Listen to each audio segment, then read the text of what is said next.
Folks, welcome into sportsbookreview.com. It's Tuesday and a monster card in Major League Baseball today. Good, because I need it. I need some weather conditions that I can dip into. I need some teams that are swinging the bat as I sit at 8-4 in my play of the day. Yesterday, got a 2-run belted blast by the San Francisco Giants and nothing the rest of the game. Need some help today? I think I found it, but we're ready to rock and roll right here on the Major League Baseball Show. Jason, I'll start with you first today. Fresh day out here. Let's see if we can get after it. Yeah, look, the Padres had them in the first 5. Didn't get the job done. Musgrove, 10 strikeouts in 5 innings, 2 hits. Those 2 hits, solo home runs, and they lost 2-1. So that was pretty ugly. But new day, new chance to make money, so we're back. It is. We are back here. By the way, Kyle, I am looking at the 420, as I see a lot of people having fun with that date here on the internet. I'm a little bit too old for that, so I have a couple years with you guys. Are you lucid today? Are you ready to go? Are you I'm relaxed? very lucid. No, over there? I'm too old. If I do that stuff, I think I'm having heart attacks and shit. Now I'm, at acupuncturist and drinking Chinese powder. I don't even know what the hell's in my drinks nowadays, but a little too old for that. But I hope you all enjoy the 420. There was a day when this was a big deal for me, 20 years ago, but nope, way too damn old now. And I'm just celebrating. I had a nice night. I loved my Texas Rangers last night, getting it done for me. It was a good night for me. I had a good time watching baseball last night, and I'm ready for this Giant card. Yeah, I need to rip the Rangers more just for your appeal here to keep on taking those guys to either win or put up some decent numbers at bat. But we got some afternoon baseball today. You know what's interesting is we don't have a game to go live to today. Good thing for Wednesdays. Chelsea will be with us also. We got a couple games that we can go over, maybe pick those off. But today it is a full card. So as we like to say here on the channel, let's not waste any more time. But before we do that quickly, 85,000 subscribers. If you saw the retweet going around today, fantastic stuff. That's not from what we do on the air. That's from you guys supporting the show. And we certainly appreciate that very much. Every time we talk Major League Baseball on sportsbookreview.com, hit that subscribe button, turn your notification bell on. You can come in and yell at me saying, Donnie, San Francisco team total, are you serious last night? Yes, I was serious, and I lost money on it. Not happy today, but today we come back and get after it. So let's slide it down. Dodgers-Mariners, 4:10 start today, guys, which out on the West Coast, 110. Dodgers lost last night, didn't hit their team total. Let's check out some of the numbers today. Urias is going to be on the mound, opened up at a minus 200 favorite for Pinnacle, now sitting at minus 178. Some of the New Jersey outlets around that 195, 180 number, depending on where you're shopping at. Over-under sits at 8 across the board. Start with you first today, Jason. When you take a look at these two lefties on the mound, Urias and Gonzalez, I don't like Gonzalez. You're going to be able to stack a lot of right-handed bats here for the Dodgers, but the question is here, some key components down in that lineup. I still think they do hit today, but what's your opinion on this game between the Dodgers and the Mariners? Yeah, going up against Gonzalez, who hasn't looked great to start the season. He's now allowed 20 hits in 15.1 innings pitched, 14 earned runs, and 6 home runs in those 3 games. We know what the Dodgers are capable of, hard hit contact. Even with Betts out, even with Bellinger out, they still have plenty of guys that hit with hard contact and have heavy ISO numbers like Taylor, Seager, Turner. Muncy can get on, McKinstry can get on base at a high rate. All those guys are pretty good walkers outside of McKinstry. But yeah, I like the Dodgers here. I think they bounce back and have a solid performance here. So right off the bat, we can go with an official play here. Dodgers over 4.5 on the team total. I see it now down to minus 110. I think a lot of people are kind of watching yesterday, seeing the Dodgers lost, panicking. Maybe Dodgers are going to, maybe not be able to win every single game on their schedule like they started the season. But also the Mariners, they're not really supposed to be here either. They were supposed to be one of the worst teams in the league right now. Currently, I think 10-6 on the year. So they look really good, but they should regress as well. And this is a good spot. Marco Gonzalez really had a solid season last year, really not starting off to a great season this year. And I do think that the Dodgers can definitely put some balls in play, work out some walks, and get a lot of hard contact, keep the ball off the ground. I think Dodgers are capable, especially with 9 innings of at-bats. I think it's definitely possible to get over 4.5 on the team total here. Yeah, take a look at some of the numbers here just this season for Gonzalez against right-handed batters here, Kyle. 55 of them he's faced. They have a weighted on-base average of 532 and an ISO power number of 490. So if you take a look at the Dodgers today coming from the right-hand side, which, again, the game is going to start, but roughly an hour and a half or so from this point. So the lineup is out. You got Taylor as a righty, Turner, Will Smith, also Pollock and Barnes. We do have some lefties sprinkled in there, Seager, Muncy, McKinstry, and Rios. And it looks like you get after him from the right-hand side. What are we looking at today from your perspective? Bounce back today for the Dodgers, or more of the same last night where, hey, you get that little decompression zone where you just face the Padres. Now you go up into the Northwest. Not looking so good. We'll see if they bounce back today. What's your thoughts on this one? Yeah, my first thought is, you know what, screw it, guys. After the show, I'm going to celebrate with all you fans out there. I'm tired of saying I'm old and being old. We're turning a new leaf. I'm going to channel my inner Jason Radowitz, and I'm going to celebrate with you all like a young party animal that Radowitz is here. Look, I've said this all year. The Dodgers make me nervous against lefties. They just do. And the two times where I either stayed away or didn't feel great about them, it's kind of come to fruition. Last night, of course, against Sheffield and against Luzardo a couple weeks back. I know they won that game, but got under their team total was 4-3. And it's just kind of that scenario. Now, look, they have bats with advantages. Pollock, Barnes, Turner, Taylor. I have and Will Smith. I have all of them in my DFS player pool because we certainly know they're capable at any time of going yard, that entire lineup. But they do make me a little bit nervous. I'm not racing. I know it's a decent number on the Dodgers, and we've sort of talked about that. When you get that decent number on the Dodgers, you know, especially like the first five, you would give Urias the slight edge over Gonzalez. You take it. But they do make me a little nervous. It's not something I'm racing to today.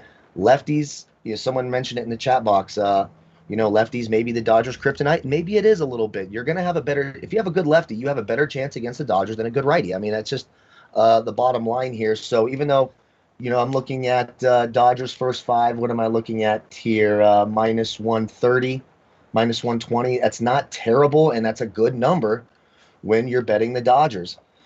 So if I'm going to bet this, I would take the Dodgers first five, but really I'm a little nervous about it. Dodgers against lefties, I'm starting to stay away a little bit. For the record, Gonzalez last year had one start against the Dodgers, did put up 49 FanDuel points. So he had a nice start against this lineup last year. Of course, I saw some people in the chat. Mookie Betts obviously is not in the lineup today, and they're going to do that a lot against lefties. He doesn't hit lefties well. So a little bit nervous. It'd be the Dodgers first five because you're getting a nice number at 120. But for me personally, with my money, I'm staying away. Yeah, looking at those right-handed batters that are facing Gonzalez this year, again, just some astronomical high numbers. You're also taking a look at a ground ball percentage, which I know Jason looks at, of 28% to righties, which means that ball is either line drive or getting blasted off. We'll see if it comes into play today as a bounce-back day for the Dodgers. Let's keep moving down the list. 6-10 start here on the East Coast. 9-11, 9-12 is the rotation. Chicago White Sox and the Cleveland Indians. Rodon versus Plesac. If we take a look at the opening numbers, roughly a coin flip here. Pinnacle opens up offshore, guys, at minus 114, stays right around that number, sitting at minus 111. Some of the New Jersey outlets also listing basically as a pick'em. Bet365 at minus 120 towards the favorite Chicago White Sox. This one, how about this? Over-under opens up at 8 offshore, now sitting at 7.5, as it is for most of the books in New Jersey. Kyle, we'll start with you first in this game as we take a look between these two teams, Chicago and Cleveland. What are we looking at? Well, I mean, we're talking, we just saw this matchup, and the White Sox pounded Plesac, and Rodon, of course, had a historical no-hitter. The Rodon, right? Did I mess up the names? I'm always going to mess up the names. No, go ahead. That's always going to happen till the end of time, and I actually love doing it. So make sure to blast me right there. I like that. But it's tough not to look at this White Sox team total at 3. Now, the weather sucks here, and we got to keep a real eye on the weather in this game. So this might be one where you want to wait right before first pitch before you bet it, or maybe live bet it, because the weather looks like this one's on the radar that could be postponed, could be delayed. So it makes it a little tough from a DFS perspective. Obviously, Rodon, you know, a fantastic outing last time and has the big upside. You always do get a little nervous. Okay, he just threw a no-hitter. Is he going to come out with that same electric stuff? Is Cleveland going to be a little embarrassed and be a little more aggressive, try to maybe jump on some of his first pitches, etc.? But right now, I'm looking at that White Sox team total at 3.5, minus 135. As long as this game plays and the weather allows it to be played, they have nice advantages here. I don't have a ton of them exposure in DFS because I'm waiting to see if the game is actually going to be playable. But we got some nice advantages here. Moncada, Robert's not terrible against righties, obviously better against lefties. Tim Anderson has some power against righties. So White Sox team total is where I would go here, 3.5. And Arthur, I am not the weatherman. I am the deputy weatherman. I am not the official weatherman of the show. But this one does look a little iffy from everything I've looked at. So I would be cautious betting it earlier, making it a part of your parlays. Wait to maybe live bet it or right before that first pitch so you know the game's going to be played. Yeah, it's not even so much there, Kyle, when you're looking at the game. The game will start on time. The issue is going to be, are they going to be able to finish it? Because you're taking a look at early in the ball game, 25 to 30% precipitation. But as we get closer to 9 and 10 o'clock, you're looking at 80%. And that is disaster. Like even if it's cold weather, 39 degrees at first pitch, wind blowing dead in. So not a great spot overall. But if you should happen to hit your team total or total in this game, there's a really good chance that if one team's up 4-1 the eighth inning, like, oh, look, man, it's freezing cold. Let's just get out of here. Let's not get a pitcher hurt and just dip out. So those are tough ones to keep an eye on. But if we're looking at just from a competitive standpoint, Jason, I'll bring you into this conversation. Is this one, because I always look at a pitching performance that you dominate, throw a lot of pitches on, looking to fade in the next start. So we take a look at Rodon, the lefty on the mound for the Chicago White Sox. Is that a spot you're looking towards? Because then again, you're not getting a great wheel. I don't know when it's going to change. Maybe we have to go back 15 years. The Cleveland Indians, I want to stop talking about them going, can they hit? Enough. This is why you don't trade away all-star players when your team can't already hit. But take a look at this game, Jason. Cold weather here. What are you looking at from your perspective? Yeah, this is a game where you kind of just stay away from. We saw this matchup just last week, and there was no hitter. I was on the Indians side then. Now I'd be leaning towards the White Sox side after watching that outing. But, I mean, who knows at this point? The White Sox looked really good, but, be aware. The White Sox can definitely ground a ton against Plesac in this game. So I'd be worried about that a little bit. I think Plesac should have a better performance, of course. And I think Rodon obviously will have a worse performance because you can't do better than a no-hitter. But, I guess I would go White Sox first 5. But this is a game where I would just stay away from completely because, you just don't know what you're going to get at this point. No, and I hear you on that one. And it's one of those where the red flag does pop up because you spend a lot of time capping these games. The game will get underway, but there is nothing worse. I mean, it's a great feeling if it's 1-0 in the eighth inning. They call it like, woo, got out of my team total or over. But there's no worse feeling in the world when you have a winner that gets taken away because it rained in the seventh inning. And I'm talking about you could have an over. Let's just say the over-under is 8 and they scored 11 runs and you take like a push out of it. Like, you got to be kidding me, because you want to celebrate like, hey, I picked up that one easy. No worse feeling in the world than those get canceled out. So we'll see how it plays with some of the weather conditions, but terrible. You're talking about first pitch, 39 degrees, wind blowing in. It only is going to get worse as the night goes on. And if you've ever played any sports, if you're talking about baseball right off the bat, 35 or so degrees with a wet rain coming down, get out of town in that game. We'll see how it plays into it, but let's keep moving down the list as we have a lot of games to get through. How about this one? 9:23, 9:24, the Atlanta Braves traveling up to the Bronx to take on the New York Yankees. Morton and Tyone in this one. Opened up around that 125 range. Hasn't moved all that much. The over-under, how about this? 8.5, some 9s depending on where you're shopping at, but primarily 8.5s across the board. Is this finally one of those days? We're looking at the Yankees here. 67, 68 degrees in the Bronx, wind blowing out, no precipitation. You should have a clean night. Is that enough finally to get the bats going for the New York Yankees that have been absolutely abysmal all year long? But also take a look from an Atlanta side. You do have some decent bats in that lineup, but King Kong over there, Ronald Acuna opened up the season just destroying everything in his wake, obviously not playing in this game. Is this a one that we take a look at with the Atlanta Braves? Because to me, the better pitcher is with the Braves with Morton as opposed to Tyone. Jason, what are your thoughts on this game between the Atlanta Braves and also the New York Yankees? Yeah, I agree here. Morton's obviously the best pitcher compared with these two. Tyone didn't pitch at all last year. And, look, he's got solid strikeout numbers in the first 2 games of the season, but he's also really struggled keeping the ball out of the yard. I think he's allowed 3 home runs in those 2 games. But Morton, on the other hand, he's got a batting average of balls in play of .362. That's ridiculous for especially a strikeout thrower and a guy that doesn't really allow too much hard contact.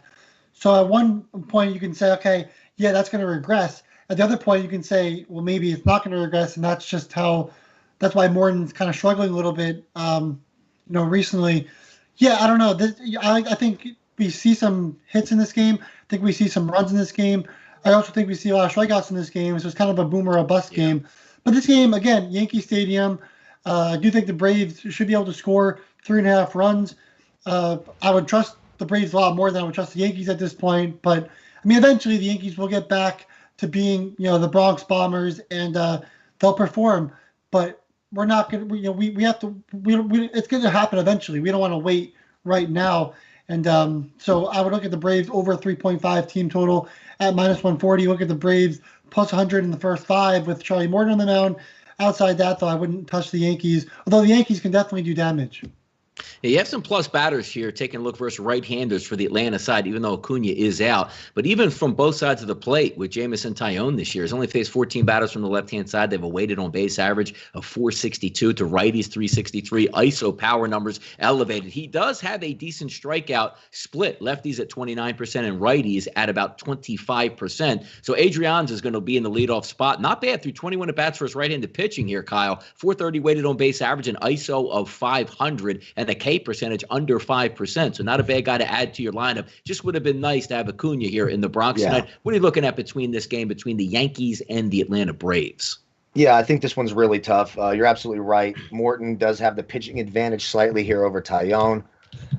But then, I mean, it's real 50-50. And if I'm going to attack Atlanta and I'm going to attack those bats, I want to do it when Acuna's out. That's when I want to do it. And then I look over here at my bookie and I see the Yankees first 5. You're getting a plus number here of plus 125. So I'm like, look, this game's pretty 50-50 to me. The Yankees bats have some nice splits. I've got some DFS exposure here to the Yankees as we scroll down here. Stanton hits Morton really nice, 9 for 28 lifetime. Odor, even Gleyber Torres has been pretty good. He's better against righties. DJ LeMahieu, 8 for 22. So there's some advantages here. I'm thinking, look, if I get a lesser Braves lineup, slight pitching advantage here, but I think these Yankees bats have some advantages, and I'm getting a plus number in the first 5. Have the Yankees been hard to trust? Absolutely. Are the Yankees just maddening to watch? Absolutely. Does it make me nervous? It sure does. But when I look and I see the advantages here and I'm getting that plus number on the Yankees at home with that wind blowing out, some warm weather, I'll take a sprinkle on the Yankees and that plus number in the first 5. Yeah, it's hard for me to do just yet because, again, you're looking at those cheap numbers out here for the Yankees, but they just haven't equated. Looking at on the early season here, Yankees team batting average is a 210 overall, weighted on base average of 289, and even taking a look at weighted runs created plus, which is a metric where you want that at 100 or higher because that's average. They're sitting at an 87. They play in the tiniest little ballpark in the league with a bunch of mashers, and they just can't get out of their own way. They're not facing one of those pitchers either tonight that's going to get rattled or say, hey, I'm not used to pitching in the Bronx. They're facing a pretty good starter on the mound. We'll see if it equates tonight, but finally getting some nice hitting conditions. We'll just see if it flips over in this one. Keep going down the list here in Philadelphia, San Francisco versus the Philadelphia Phillies. Phillies didn't show up at the plate last night, and outside of like JT Realmuto, Bryce Harper, and maybe one other guy, it's that yearly intuition we have where Andrew McCutchen, who I've been bagging on for the last 4 years, is absolutely cooked, but he continues to lead off. Mickey Moniak, one of the worst overall, number 1 overall picks maybe in the history of Major League Baseball, dating back to 150 years. They are getting nothing out of the center field position at a record pace. Batting average is like .050 combined for who's ever started in center field. We'll see if it changes tonight, but I don't have a lot of hope in this one. Zach Wheeler is the only hope that the Philadelphia Phillies have. That's why they're sitting at Pinnacle offshore at -151, over under at 8.5 across the board. San Francisco, to me, should be a live dog. Zach Wheeler is going to keep the Phillies in the ball game, but until I see something out of the Phillies at the plate, you can't just say after Bryce Harper, nobody can hit. That's devastating to your lineup. Jason, we'll start with you first. City of Brotherly Love tonight. Favorite for the Philadelphia Phillies. I don't trust him as far as I can throw him right now. Yeah, you said Zach Wheeler, and I did say again. So -180 goes for Poker Addicted 79. But yeah, I like. I think Harper is obviously the main guy here. Could he do damage? Of course. This Phillies lineup has been atrocious, but look, they should be capable of at least hitting a guy like Logan Webb, who struggles with runners on base. His batting average of balls in play is .355. He's walking nearly 4 batters per 9 innings. Home runs .82, so that's pretty good. But ERA of 5.35 dating back to last year. The Phillies should be able to score here. Zach Wheeler and Aaron Nola, those are the 2 pitchers in the Phillies that, really, like if you're the Phillies, you have to win those games when Wheeler and Nola are pitching. And I think Wheeler pitches good in this game. If you look at the Giants, they're going to put out a ton of lefties. They'll have a lot of different bats in that lineup, but they outside of Estella, they all strike out at a high percentage, including obviously the pitchers. So you got eight batters in that lineup that can really struggle and strike out in this game. I think Wheeler has a good game. I think Wheeler shuts down the Giants, The Giants, obviously, they've been an offense that has really struggled, just like the Giants have, and we saw a 2-0 game yesterday. So, yeah, I think Wheeler keeps it, close. Maybe even goes and allows no runs in the first 5 innings. So I would be on the Phillies side here, minus 0.5 in the first 5 at minus 110. I think the Phillies, with Wheeler on the mound going up against Webb, I think the Phillies have to be able to score against Webb here. They have to be able to win games when Nola and Wheeler are pitching. So I would go Phillies here. It's a tough one because, being a Phillies fan and trying to separate that, because what I see is there's not much out of Bryce Harper, and maybe he gets not to say he's Barry Bonds in any stretch of the imagination, but if I'm looking from Gabe Kapler, who knows Bryce Harper and has been here, he's the only guy that can do anything. I would just raise up 4 pitches, put him on first base, and be done with it, because when I look at these numbers, Kyle, versus this is right-handed pitching, you're supposed to hit well. And again, the Phillies don't play in exactly a fantastically great pitcher's ballpark. The weather hasn't been all that cooperative, but I can't see this. McCutchen, an ISO power number of 0.097. Hoskins, 0.070. Bryce Harper is destroying right-handed pitching, 324 ISO. JT Realmuto having a nice season versus righties at 194. Then after that, the 5th hitter, Alec Boehm, 0.024. Didi Gregorius, 0.081. Gene Segura, 0.103. And Mickey the Disaster Moniac, a 0.0. There's not a lot to love here, Kyle. When I look at the Phillies, I think they will get a good pitching performance out of Zach Wheeler. Maybe get a timely hit here, but if I'm the Giants or the rest of Major League Baseball, I walk Harper every single time, and I laugh at the rest of this lineup. Go ahead. Exactly, and literally the only Philly I have in my DFS player pool today is Bryce Harper. And the advantages speak for themselves. I mean, you just went over the stats, and this is a 3-year. We're minus 29%, minus 73, minus 43, minus 46, minus 27, minus 47. It's not good. And even though the Giants lineup is putrid, I mean, it is absolutely despicably putrid. I am a Giants fan. I hate watching them bat. They are absolutely abysmal. Son of a bitch, if I don't have 6 Giants in my player pool today and they just have the advantages, do I like Logan Webb? No. Do the Phillies have the pitching advantage? Sure. But when I'm sitting here looking at baseball and I'm looking for underdog spots, the Giants stand out like a sore thumb. You're getting them at plus money in the first 5 as well. I'm looking at now it just flipped to minus 105, and that, basically even money pick them here in the first 5. I think the Giants are a live dog here for the whole game. What am I seeing? Plus 135. And I like the Giants' first 5 here. I don't trust either team's team total because this game could easily be 2-1 and just dreadful to watch. And it's not because the pitchers are great. It's because the lineups are absolute garbage. But I'm going to give the slight edge to the Giants here. They have more advantages from the left side of the plate today. I'll take the underdog spot, and I'll take the Giants, as scary as that sounds. Close to 300 people watching live. Thank you guys for tuning in, turning on a little bit of baseball here on the network. But I got to say this, and sometimes I like to have a quick PSA. The fact that pitchers still bat is amazing to me. So I like to take shots here. If maybe yesterday, if the Nationals had batted Joe Webb 8th, probably would have had the winner yesterday, but obviously they did not. Or Joe Ross, excuse me. I don't know why they don't just bat him 8th, because apparently if you bat pitchers 8th, you win every game. But getting back to last night, if anybody watching, I don't know why you're watching outside of me, San Francisco Giants and the Philadelphia Phillies. Kevin Gausman's at bats yesterday. If you want just a PSA for why pitchers have no business even being in the batter's box, yesterday is one of those games. Not only did he not care what goes on, Kevin Gausman struck out on a pitch, I believe, in the 5th inning that was about 3 feet outside, and he thought it was the greatest call in the world and sprinted back to the dugout. Like, thank you for calling me out. I'd have to see another pitch here. But let's get pitchers out of baseball with this next year. Hopefully we don't have any issues moving forward, but not a lot of hope for my Philadelphia Phillies in this game as a total of 8.5. Normally you would see that and say, decent weather setup here, let's get after it. The Phillies just aren't hitting. And I don't know if it's the dead ball or they're just dead arms or dead legs from that Phillies lineup. Let's keep moving it around baseball. We got a doubleheader here, and we might as well take the shot on the first one here. Minnesota and Oakland, 931, 932. That COVID scare for Minnesota now apparently getting over it. 6.5 is a total, minus 119. Manet is out there. I don't have much on this game, the same way I don't have much on every single doubleheader. Jason, we'll start with you first here. Digging in on this one at all? So we got the Twins going up against 2 lefties. So the Twins really aren't that great against lefties this season so far, outside of maybe Cruz. So that's a little worrisome a little bit. But the Twins will have Jose Barrios the second game. So usually, obviously, I don't think really any of us like to bet doubleheaders. But I would say you look at the Athletics the first game, and you look at the Twins in the second game with Barrios. Oakland, they're able to work out a lot of walks against righties. So maybe against Shoemaker, they're able to get some. They're able to do something there and get on base and score some runs for Sean Manaea, who looked a little bit better in his last start. So I would say Oakland first game, Twins second game, but don't be surprised that the Twins don't hit the ball this doubleheader.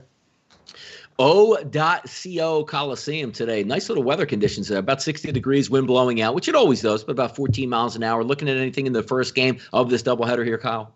Yeah, I give the slight edge to the A's, like Jason said, just because the Twins are so bad against lefties. We've talked about it, not big on doubleheaders, 7-inning games, all that other stuff. Makes it a little too dicey for me. Maybe it's a live spot if you see something that pops up, maybe the Twins don't have any runs the first 3 innings and you get one, or 4 innings and you get one of those 0.5 run totals and you can jump on something like that. I'd give the slight advantage to the A's. That's who I'd take in the first game. No clue in the second game. We don't even know who's going to hit for them in the second game. We don't know the lineup, so I have no interest in going down that path. A's are the better team overall. They could easily get a sweep today, especially with the 2 lefties against the Twins, so I agree with Jason there. If I was going to put anything on the first one, it'd be the A's, and if for some reason I'm betting that second game early, I would just favor the A's because I think they're a better team, and the Twins stink against lefties. All right. Look, and we're going to get to that second game of the doubleheader a little bit later, but let's take a look at this game. I have a nice little side here in this one. 901-902, Arizona and Cincinnati. Zach Gallen and Luis Castillo going to take the mound today, both right-handed pitchers. Pinnacle opened up as a -125 favorite towards Cincinnati. That's now sitting at 140. Some of the New Jersey outlets as high as 145 to 150, depending on where you're shopping at. Over-under in this one goes from 8 to 7.5. So now trying to track this game. I'm going to start with you first here, Jason. Like what Zach Gallen's ability has to do. The interesting one is Luis Castillo is a name pitcher, but if we take a look at some of the numbers in this one, versus left-handed batters, he's had 39 of them that he's faced this year, a 380 weighted on base percentage and an ISO power number of 297. The 8 eligible batters in the lineup today, the official card is out. 6 of those are going to come from the left-hand side. What are you looking at here between this game today with the Reds and the Reds and the Cardinals, Reds and the Diamondbacks? Go ahead there, buddy. Go ahead. Yeah. So here you got the Reds, obviously the best offense in baseball currently. Does that last? Does that regress? That's what everyone's going to be questioning at this point. The Diamondbacks, obviously, not a great offense, no matter who they play. Luis Castillo, he looked really good in one game, looked really bad in 2 games. He's a mixed bag, and it's hard to really tell what you're going to get out of him. But if you're getting Castillo against a Diamondbacks team, I think you expect you'll get a good performance out of him. And hopefully that's what you get out of him, because I'm going to be on the under 4 in the first 5 at -110. I'm seeing now it's at -105. So still around that range. If you can get that 4.5 anywhere, that would be great. I couldn't find it earlier. Would I take 3.5? Probably not.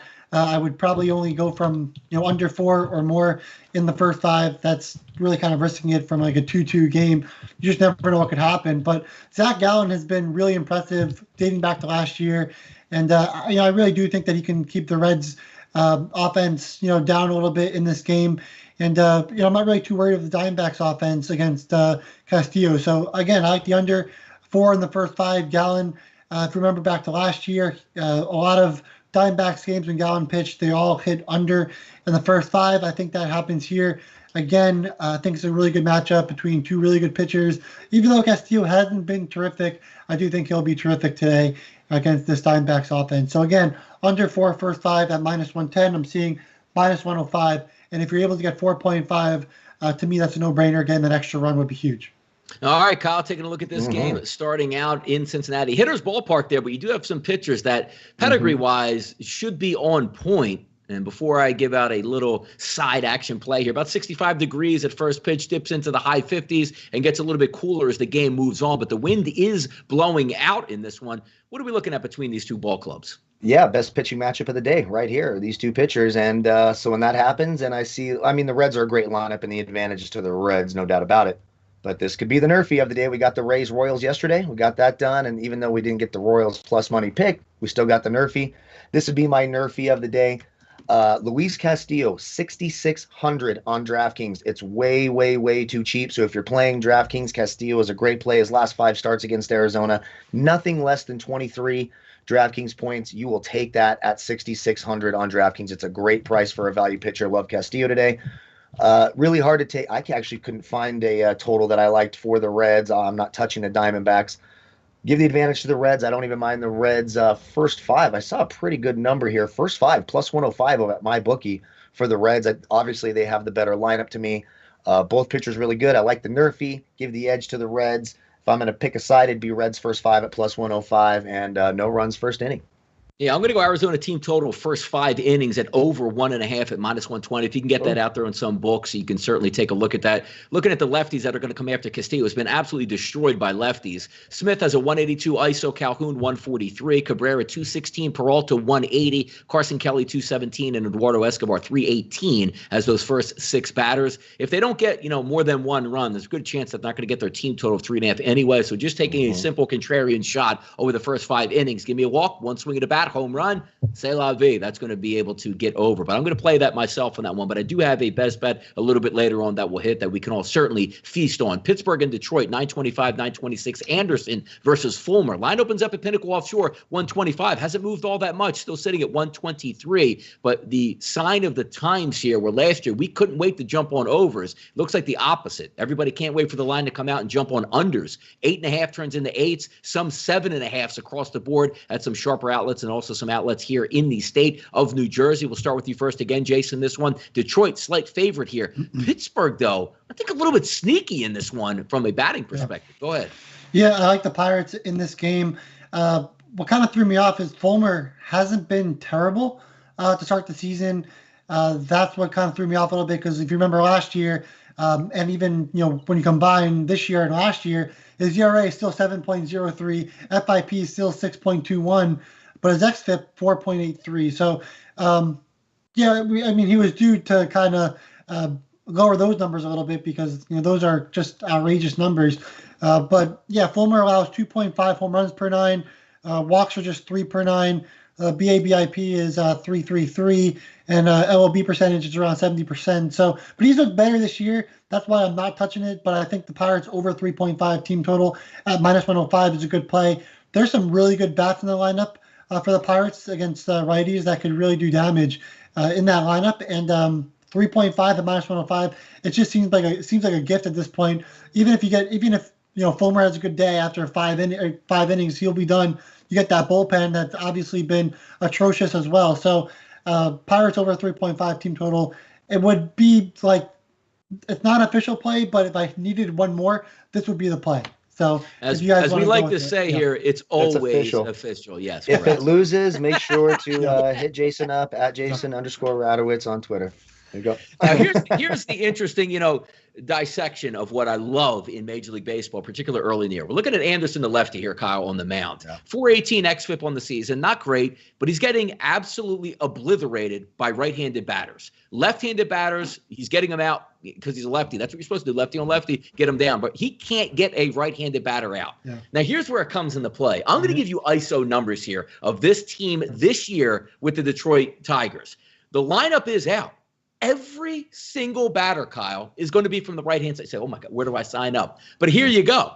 Grossman, 0.070. Goodrum, who's having an unbelievable year against lefties. The only positive batter in my eyes at 364. Candelario, 0.0. Ramos, 0.0. Castro, 0.077. Nunez, 0.0. Scope, 0.0. Jones, 0.0. What? Something has to give here, Kyle. What are we looking at here? Oh, boy, that sounds like my success rate on a typical Saturday night at the bar. 0.0. It sucks getting old.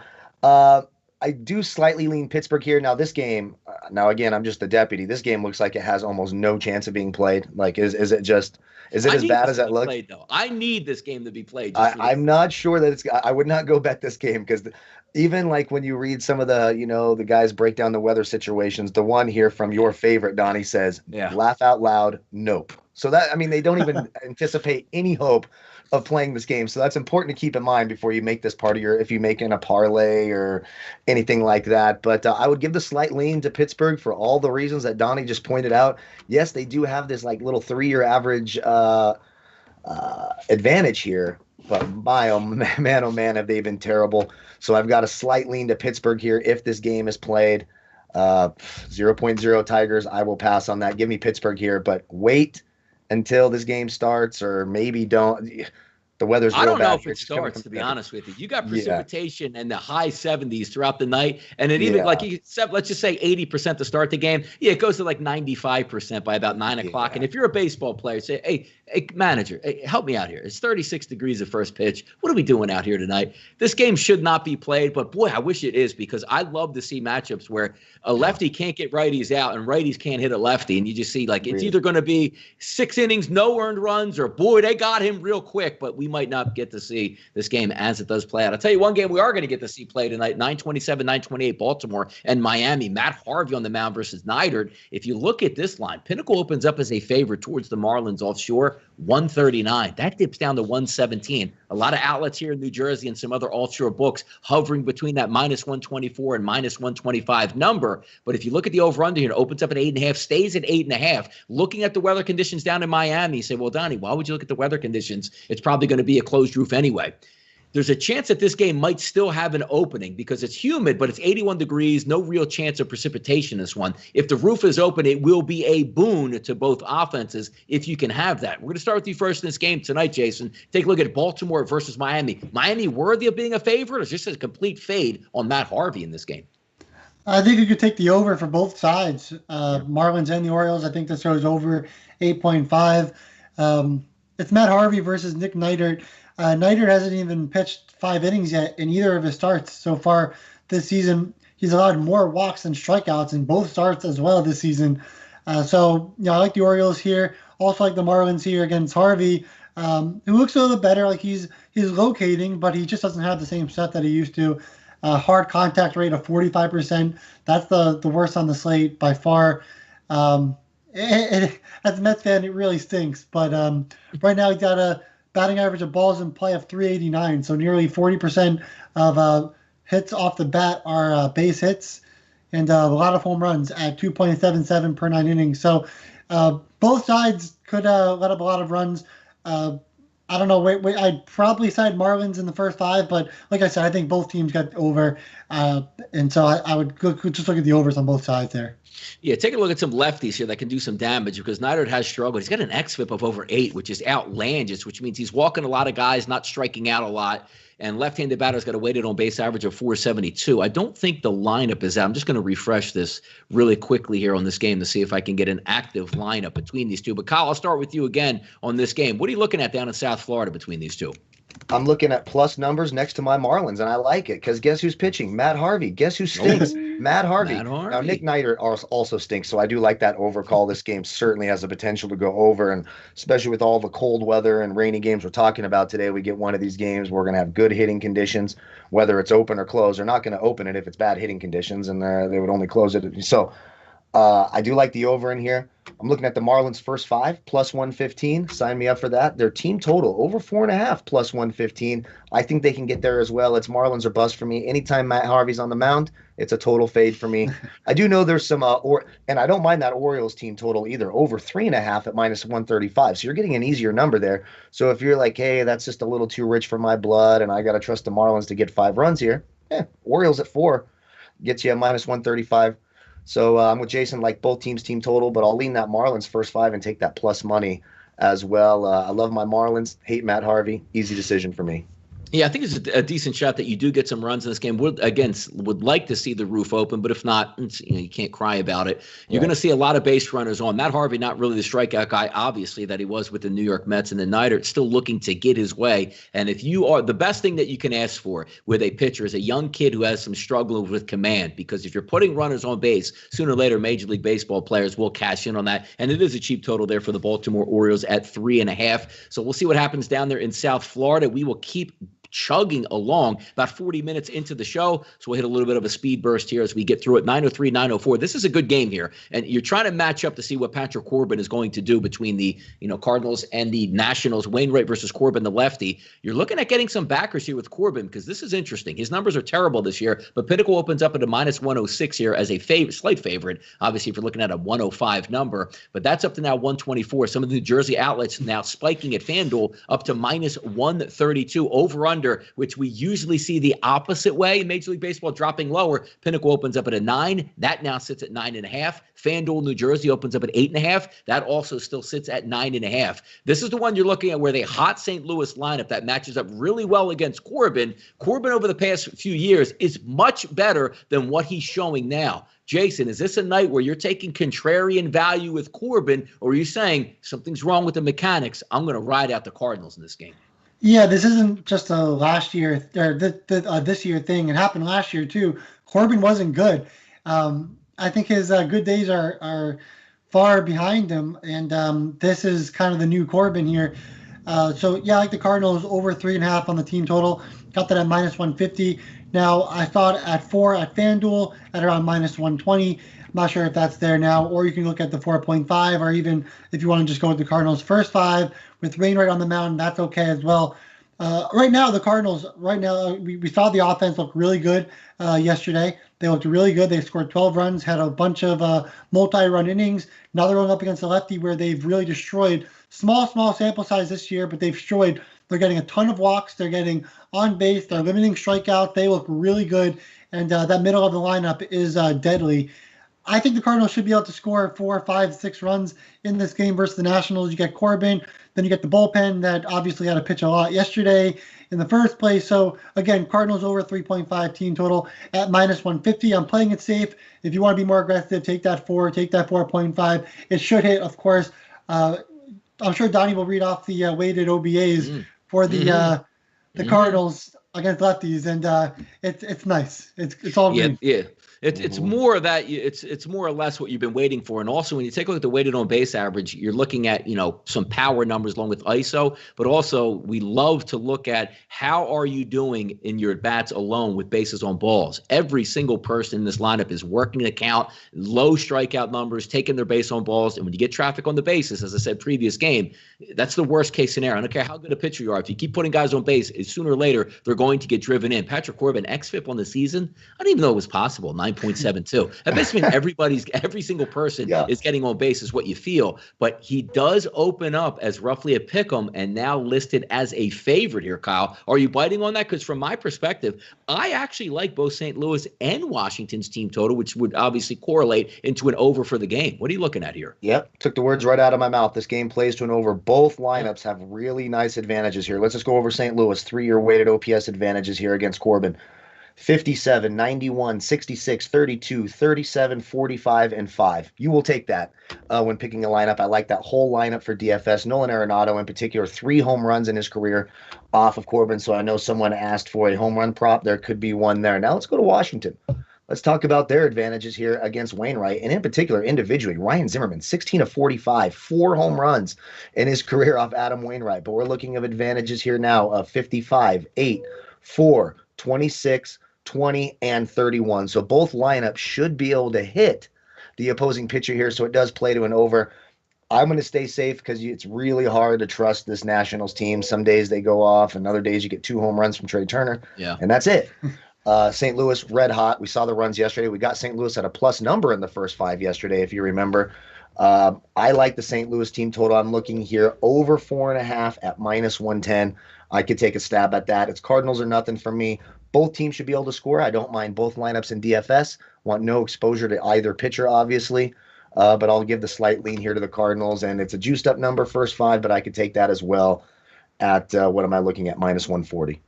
Yeah, I want to see if there's any comeback here from Corbin, or is it just one of those, a parade to the plate early, because you get that nice split of a hot team at the plate versus a pitcher struggling, and we all know a lot of it, 90% mental in here. You get up and get scorched from the first 2 batters, where it's second and third, nobody out. Could be a long night for Corbin. We'll see if he bounces back tonight in the nation's capital. 9:13, 9:14, 7:10 Eastern time first pitch. Toronto and Boston, 2 lefties on the mound. Ryu versus Rodriguez. Open up as a slight favorite. -110, roughly a pick'em. New Jersey outlets at -124. Both of those, not a lot of line movement. So you're getting roughly a coin flip here. Opened up at 8, now sitting at 8.5 across the board. Decent hitting conditions today up in Fenway. What are we looking at? Because I know both of these teams can stack some right-handed bats. Boston, one of the best, if not the best offense in baseball, going up against a pretty good pitcher tonight, Jason. Yeah, I agree. I think the over 8 is probably the play. I know we have Ryu and Rodriguez on the mound. Both pitchers have been really good to start the season, limiting walks, high strikeouts, batting average of balls in play are pretty low. Both guys are really good at leaving runners on base, and they all both get solid ground ball rates as well. But if you look at Toronto, they got in their lineup, it's like hit or miss. Like you have Marcus Semien, you have Bichette. They got those guys have been horrible, striking out plenty versus lefties. And you have Guerrero and Grichuk. They've been incredible. And then you go back to Guerrero and you have Kirk, and then they've been awful. And then you have Davis and Panic, who maybe they could do well. And then you have Jansen, who does poor. And it's just a lineup of just I feel like they could either score a ton of runs or they could leave a ton of guys on base with runners in scoring position. And that might drive you crazy. So that's one reason why I'm not taking this game. But yeah, like Donnie said as well, the Red Sox are a balanced offense. They're a little bit better, in my opinion, through the entire lineup. They're just a better offense in general. They're not going to really work out walks, so you're going to have to really hope that they get balls in play and limit strikeouts, which it seems like will be, they're capable of doing that, especially at the top of the order. So I think I like the Red Sox more in this game at -115, and I would take the over 8, but I wouldn't be surprised if there's a lot of runners left in scoring position and don't score. So therefore, I'm staying away from this game. Yeah, maybe they can get after the bullpens, because take a look at the early season here. Ryu's got an xFIP of 289, and you take a look at Rodriguez at 271. Strikeout numbers for Rodriguez, 30% of the batters and 26% of the batters, respectively, for Ryu. When you look at Ryu, his weighted on base average of both righties and lefties, he's had 57 batters that he's faced from the right-hand side, 275 weighted on base average and an ISO number of 143, both well below. So he is really controlling his plate appearances, Kyle. And we take a look, flipping it around to see maybe where you can get some value. The right-handed batters coming up against Rodriguez, at least this year, weighted on base average to righties from his perspective, 349 and an ISO power number of 259. So a little bit elevated, but it's just enough to see what we can get out of those Toronto bats. And I agree, this game should be a pick-em to me here. Yeah, it's really, really tough. So if I can find a plus money, and you mentioned the bullpens as well. Toronto's through the first part of the season, they've had the best bullpen in the league in terms of bullpen ERA. They're number 1. Boston's number 6. So we've got 2 bullpens who have been pitching really, really well. I'm going to give the slight pitching advantage here to Ryu. I think it's close. This could be a nerfy spot, as Anthony says in the chat box. This could be a nerfy spot right here. And as I just look, when I'm looking at the first 5, I'm seeing a plus number next to Toronto, and I have a slight pitching edge to Ryu here. So, and every time I see Ryu, man, I just want to get my Street Fighter game out and throw some purple fireballs and chant my uppercut name. So I'll take Toronto. It's a lean here, obviously, because I'm staying away with my own money here, but I think this is a good nerfy spot. And I would look for the plus money here because I think it's basically a coin flip. So if I'm looking at a first 5 and I'm getting -135 for Boston and +115 for Toronto, and I think it's pretty 50-50. If I'm desperate to bet the game, I'll take the plus number. Give me the Blue Jays first half. I mean, if we're talking about Mr. Freeze, it must be the New York Mets, because everywhere they go, it is freezing cold. So if we take a look at this next game between the Mets and the Chicago Cubs, 37 degrees at first pitch, wind blowing in at Wrigley. I mean, this team can't catch a break heading into Arctic conditions wherever they go. If we take a look at setting up this game itself, Taijuan Walker is going to go against Jake Arrieta, opened up as a favorite on Pinnacle, -135. That's now down to about -122. But across the board, you do have a slight favorite here for the New York Mets. 7.5 at a game at Wrigley, and that's specifically, the wind's it's not howling. It's not 20 miles in. It's only 4 miles in, but 37 degrees, some precipitation maybe around first pitch. Mets can't get a break weather-wise here, Jason. Yeah, and Taijuan Walker taking the mound against Arrieta. I think Walker should be able to get a solid amount of strikeouts in this game, going up in this cold weather against a Cubs team where they strike out, a lot against righties up and down that order.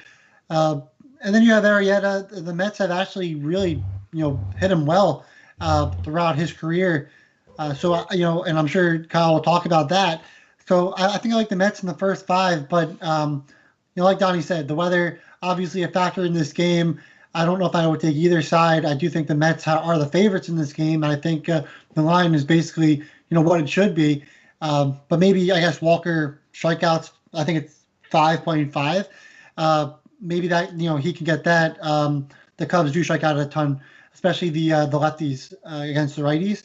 You have, looks like Happ, Peterson, Hayward, all guys that can strike out a solid amount. So maybe Walker over 5.5 strikeouts. But again, I'm staying away from this game.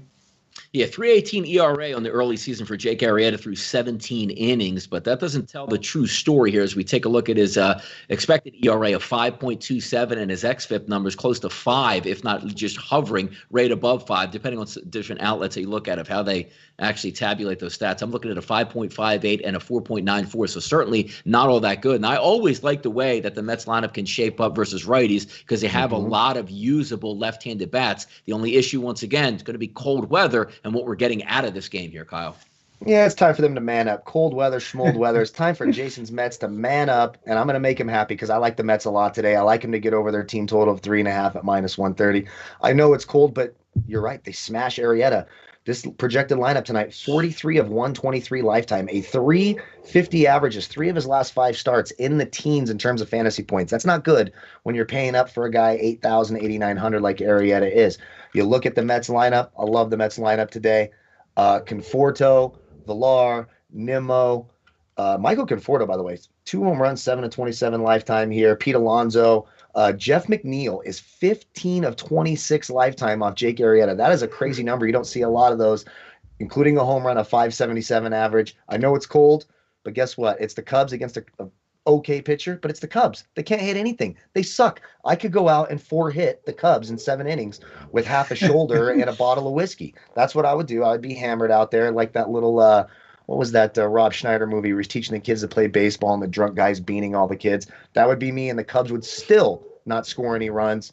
Give me the Mets over team total 3.5 and give me the first 5, which I'm looking at here at a plus number, +110. Give me the Mets today. Cubs stink. I like the Mets in the cold weather. You're welcome, Jason. They're going to go out there and kick some ass today just for you, buddy. I like it. More cold weather on deck, 9:15, 9:16, Tampa Bay and Kansas City. By the time this game is in the later innings, you'll be in the 30s. We talked about it yesterday. Weather conditions were terrible out there in Kansas City. 5 total runs scored in that game. Kansas City only got 1 of those. So as we look at this number, which opens up at 8, that's down to 7.5. And I do technically agree with it, but it's hard to factor in because even though the weather is bad, you have pitchers on there like Keller, 551 xFIP on the season, lefties and righties absolutely bludgeoning him. And we take a look at Kansas City's lineup. There's a lot to be desired in the middle of it, but Rich Hill, the lefty, you're going to be able to stack right-handed batters against him, which he struggles with. Something has to give here, Jason, in this game, but the weather not forgiving in this game. Yeah, under 4.5 first 5 would probably be the play here. I'm looking at this Royals lineup against Hill, and like you say, 0.00, right in the middle of the lineup there. All these righties struggling against lefties, and the ground balls are ridiculous. So a ton of ground balls. If Hill's able to do that, and Keller, he already averages 52% ground ball rate, and one of the best ground ball pitchers in baseball. If they get some ground balls and get some easy outs, I think this game could be under 4.5 in the first 5 innings. So that's what I would look at here if you're going to be looking at this game. Game is the true definition of a coin flip to me here, Kyle. What are you looking at between Tampa Bay and Kansas City? Yeah, both atrocious. I hardly have anything. I got a little Nate Lowe, I guess, in my DFS lineup. Brad Keller, as bad as he can be, and we get a wide range of outcomes here. We're talking in his last 3 starts, we have a -14 and we have a 35. Now, what's the guy's name? Brad Keller. Oh, Nate Lowe, because didn't Lowe left, right? Or did I get it backwards? Yeah, well, where did he leave? He's still in Tampa, isn't he? Damn it, you're right. So Lau, damn it, Lau. This is going to be for years. We'll have these as long as these two need to retire immediately. So we will always have this issue. Go ahead. Son of a bitch. But you got me again on that one. So I slightly lean the Royals here. Keller's 5,400 on DraftKings. So if a guy can go out against a not great lineup, it's not a lineup you're scared of, and he can get you 25 to 35 points at 5,400 on DraftKings, you can really, with Castillo now and Keller, if you're paying way down at pitcher, you can pay up for a lot of those big bats and those warmer weather games. So I think that's a DFS way to go. Slightly lean the Royals. I've been playing the Royals a lot. They've been letting me down a lot, as they do. Don't love either team here. It's a slight lean to the Royals, but I like Brad Keller's price on DraftKings. That's probably the best thing I like about this game. Let's keep it cold, 9:29, 9:30. How about a cold Coors Light out there at Coors Field? Garcia versus Gray. And, hey, we'll be in the 30s at maybe about the 5th or 6th inning of this one. Fantastic stuff out there in the Rockies. Slight favorite here opening for Houston at -113. High is 120 at some of the New Jersey outlets, but obviously, roughly a coin flip as we look. 10.5s across the board. Actually, FanDuel opened at 11.5 and dropped it 1 full run at Coors to 10.5 here. Looking at this card again, freezing cold temperatures out there in Colorado. Are we getting hits, Jason, this one? And which way are you looking? Looking at that Colorado lineup, it's been really, really bad. I know Garcia is now pitching for, I think it's McCullers who's out or something. So we got Garcia now pitching. This is a guy, he's walking 4 batters per 9 innings, but his batting average of balls in play really low, and he's getting out of jams. He's kind of a relief pitcher per se. So, yeah, you also have to remember Houston doesn't have some of their bats like Altuve and Bregman, Maldonado, Jordan. They're all out with COVID, but they should be back soon. So, this is another tough one. I kind of agree with the line movement going down on the over-under. The Colorado bats have really struggled, and Houston, obviously, they don't have their main guys in the lineup. So it does make sense. I still think the Astros probably have the better lineup. Gray is hard to figure out. His strikeouts are really low. His walks are below 3. He doesn't really allow too many home runs, and he actually does really bad with runners on base. So if the Astros get some guys on base, I think they can be able to drive in some runs, get some runners in scoring position, and score. So I would look at the Astros in the first 5 at around -125 on the money line, and that's the play I would look at. But I understand the line movement, and I agree with it. And we're looking at this Colorado team. Keep in mind, they play in the best hitters ballpark in the history of professional sports anywhere with baseball. You look at the numbers, weighted runs created plus is a metric that they use in baseball. So how good your lineup hits, how good you're setting up runs, chances at scoring runs. 128 is the best in Major League Baseball. And again, 100 is right around the median average, and that's the Boston Red Sox. Keep in mind, once again, what I just prefaced on saying. Anybody can get base hits in Colorado. There's 30 teams in Major League Baseball. The 29th team in Major League Baseball is Milwaukee at an 81 weighted runs created plus number. Colorado is at 62. I didn't even know that was possible. You play in elevation where every ball in that giant outfield drops in, and you're at a 62. It's unfathomable to try to take or find a way to take the Rockies with that lineup to me, Kyle. Completely impossible, and I completely agree. And even though both these pitchers stink, God, doesn't John Gray just stink really, really, really, really bad? So I'm looking here at my bookie, and I'm getting an Astros first 5 -0.5 at +115. That makes a whole lot of sense to me because the Rockies lineup stinks. Their pitcher stinks. Now, the Astros, are we talking about world beaters here? No, we're not, but they still have guys. Brantley, Tucker, Straw, Castro. They've got some guys with some advantages here, and I still think even with all those guys missing for Houston, their lineup's better than the trash cans that Colorado's throwing out there. So I'm seeing a plus number next to Houston. Sign me up for that. I don't think I have a single Colorado bat in my DFS player pool today. A little bit of love for their leadoff guy, Tapia. That's about it for me. So for me, it's Astros or bust. Give me that plus number in the first 5, avoiding both pitchers in DFS as well. All right, 9:17, 9:18, 9:38 first pitch East Coast time. On the West Coast, 6:38. Lyles versus Ohtani. Ohtani opens up at Pinnacle Offshore -200, now sits at 181. Some of the New Jersey outlets as high as 200. Over under 8.5 across the board. I'm going to start with you first in this one, Jason. I just got to get this out. Mike Trout, you did it to yourself. You wanted all the money in the world. You don't want to make the playoffs. You don't want anybody to bother you. You want to have that big smile. And we can all say Trout's the best player in baseball. Versus right-handed pitching this year, Trout is absolutely destroying it at a 417 ISO and a 503 weighted on base average. Walsh is going to bat in the 3-hole tonight, or anticipated right behind him. He hits an ISO number of 400 and a weighted on base average of 480 versus righties. The rest of the lineup is an automatic out. How are you looking at this game, Jason? Well, first, I just want to say that it looks like Bregman and Maldonado will be in the lineup for the Astros. Looks like Altuve's still out. Looks like Alvarez is still out, but starting to get some players back for the Astros. Yep. I saw Joe just wrote something, so he is correct. Bregman is probably in, and along with Maldonado. So just wanted to get that out there. But going back to this Rangers-Angels game, I like the Angels -0.5 in the first 5. I still would back the Angels in this spot. Lyles, this is the guy I faded plenty of times last year, and it really worked to my favor. He's already allowed 8 runs in 15.1 innings pitched, allowing 16 hits and 4 home runs, so that's more than 1 hit per inning when he's in the game. 33 fly balls, 14 ground balls, not very good either. But again, look, Ohtani is pitching, and we don't really know what we're going to get out of him. So Do I, would I recommend taking the Angels in the first 5? Absolutely not. Maybe the team total. If you want to risk it with Ohtani, go for it. I still think the Angels are the better play, but I'm not going to take this game with Ohtani pitching. All right, Kyle, what's your thoughts on this game between Texas and the Angels here? Go ahead. Well, it will not be a repeat of me saying take this big underdog of Texas because I just have no trust in either side on this one. This one was really tough for me, and I will lean towards the Angels in that first 5. You're not getting a great number. Everyone seems to like the Angels here. It's minus 130, minus half a run, so it's not the prettiest, if you will, number. But that's the way I'd go here. Hard to trust Texas against the lefty today. When I look at that lineup, I just liked what was happening a lot more last night. I think you have some aggression here. The Angels get back on top, win this game. A little bit of advantage here for a guy like Solak, who you can get pretty cheap still at $3,000 on FanDuel. So if you're looking for some value, maybe you can go there. And Nate Lowe is in Texas because Lowe left. So there we go. Hey! Nate Lowe's got a little bit of a advantage here too. And I do agree with Isaiah. I would lean the under in this game, slightly into the Angels' first 5 as well.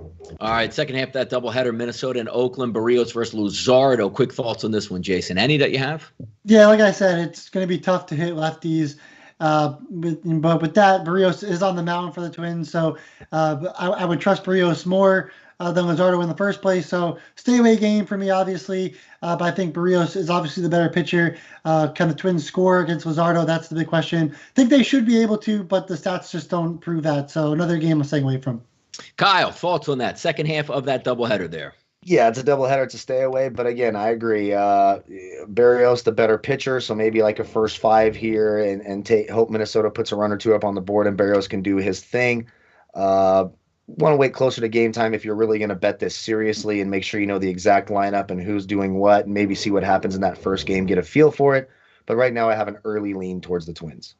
Last game we'll talk about here on the card, Milwaukee and San Diego, 909, 910, Burns versus Paddock. Paddock actually opened up as a favorite, minus 120 offshore at Pinnacle. That's now sitting at a minus 114. So roughly a coin flip across the board. 6.5s are starting to show up once again in this series for a total. And I'm going to start with you first here, Jason. 18.1 innings pitched for Burns this year, a .49 ERA, an expected ERA of 1.01, a FIP of .086, and an XFIP of 1.18. He is a dog tonight. Talk to me. I'm nervous that Burns won't be able to continue what he's been doing, but you're not going to see me take anything against him until he proves that he can't do what he's been doing. So, I agree. Brewers should be able to win this game. Paddock, obviously not the best pitcher. He's struggled throughout the entire season and struggled last year as well. But don't forget the Padres. They're a team that they don't strike out too often. They do work out walks. Could this be a Padres lineup that's able to get to Burns just a little bit and score enough runs to get the win? It's possible. That's why the game opened up as the Padres being favorites at home. But you'd have to lean with the Brewers with Burns on the mound at this point. Kyle, I'm looking at this game, right? And I see Burns' numbers, and it's outrageous. He has faced 62 batters this year. He struck out 49% of those batters. I don't know. That's like Josh Hader as a starter, and he can go like 6 innings every night. It's amazing to look at. What are you thinking here? Exactly. And I don't love the Milwaukee lineup, so this could be, even though I agree Paddock's not the greatest pitcher in the world, still a talented guy. Love what Burns has been doing here. So this could be another nerfy. And I'm looking, what's that total? 6.5, God. So, I would want to lean the under here, but I can't do that. You just simply cannot bet under 6.5. That's just a ridiculous thing to do here. I would lean the Brewers. He's been dominant. I mean, just absolutely dominant. Corbin Burns has been absolutely dominant. I mean, 49 and 58 in his first 2 starts through 6 innings. You're going to get a ton of strikeouts here.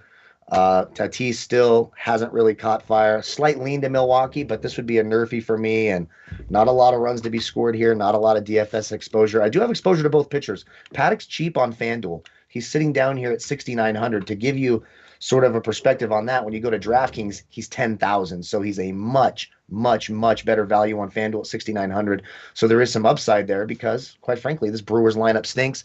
And for some reference, his last start against this Brewers lineup, he did put up a 39. So some value on Paddock on FanDuel. Burns in both formats. Big time upside. The thing I would feel most comfortable about here is a nerfy. All right, so Nerf is on the board, a large card covered about 1 hour into the show. Time for best bets and bankers on the Major League Baseball show. As usual, Jason, we will start with you first. Give us something to win some money on tonight. Yeah, I'm on the Dodgers, over 4.5 on the team total. Think that they get back on track offensively against Gonzalez, who has now allowed 6 home runs in 3 games and hasn't really looked the best at the start of the season. Think the Dodgers have enough bats against the lefty to get a couple balls in the air and over the fence. So Dodgers over 4.5 on the team total is the first bet. I'm on under 4 in the first 5 for the D-backs and Reds game. I would not take 3.5.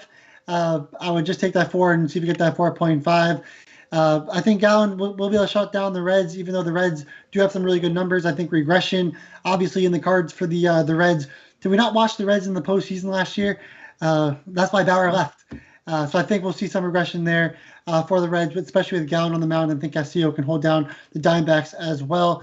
And then lastly, we are on the Cardinals over 3.5 on the team total at -150. I know I paid a little bit for the juice. If you want to go for the 4 or the 4.5, completely okay. Go ahead and be aggressive. I'm playing it safe. That's kind of what I do, especially in April. But again, Cardinals over 3.5. Go get Corbin early and let me go to bed early tonight. There you go. Kyle, talk to me. What do you got? Best bets and bankers tonight. Hey, I know it's cold weather, but I like these Mets. I think they get this team total of 3.5 -130. I like those Mets tonight, and I like them first 5 for some plus money. Give me Jason's Mets tonight. And one other one I like, I'm going to take a little risk here and go with my Giants first 5 at -105. I think they get it done tonight as well. Just a few more advantages there. Take the Giants first 5 and the Mets first 5 and team total. Let's go. Yeah, a couple looks tonight. I do like the St. Louis team total, also the Washington team total, which again will correlate to an over in that spot. I do like the first 5 innings with Arizona getting over 1.5 runs against Luis Castillo, but my best bet and banker tonight, going to go a little bit under the radar. We're going to get back to South Beach. I'm going to take those Baltimore Orioles getting a full 9 at-bats tonight, and also the updated lineup is out. 6 of the 8 eligible batters will come from the left-hand side. That is where I'm going to attack Nick Neidert on the mound, the right-handed pitcher. Don't know if the roof is open or closed, but if it is open, that's a little bit of a boon for us. If closed, still think we could do some damage. I got 3.5 in that game. My juice at MGM earlier today was -120, probably hovering around -125, -130 in that range. But I'm going to go with the Baltimore Orioles tonight as we wrap up a Tuesday show. Thank you guys for tuning in. Close to 380 people watching now, and we will clear the bases and get on out of here. But let's just see what's going on here in the chat box late. Vitalis says, big fish, little pond, trout, no hating. That's just him. That is him. And that's the knock. Look, you can't ever fault somebody if they chose that scenario and they don't ever end up again in the playoffs or winning a World Series, but their comfort life and being the best player in baseball, that's what they want. That's what you choose for. That's why you're a really good player, and you can choose your surroundings out of here. Michael Anderson, what's the MLB team total lock of today? Don't know if there's really a lock out here, but we did do some best bets and bankers. There you go. Mets, yeah. 40 or -40 below. Let's get a home run out of here. Maybe one of those Dom Smith blasts into the seats can certainly happen, but a lot of fun to have. Thank you guys so much for supporting the channels. I know from Jason and Kyle's perspective, we don't do this show without you guys coming in and watching it and supporting it. And we're going to be here all summer long. We are just revving up through April. Once we get some hitting weather here, Kyle, we're actually in the 70s, Jason, on our side of the planet today, which is nice, but it is going to dip back down. Hopefully it gets back up into the 80s. But thanks again for tuning in. You know we're going to be next tomorrow, right here, same time, same YouTube channel for the Major League Baseball show. Chelsea Messenger will join us. We'll have a 4-wheel motion tomorrow with afternoon baseball. Maybe some live winners on deck. Don't you wait and see. I'm Donnie Seymour. He's Jason Radowitz for Kyle Purviance. We are sportsbookreview.com, and this was your Major League Baseball show for Tuesday. Good luck on those wagers.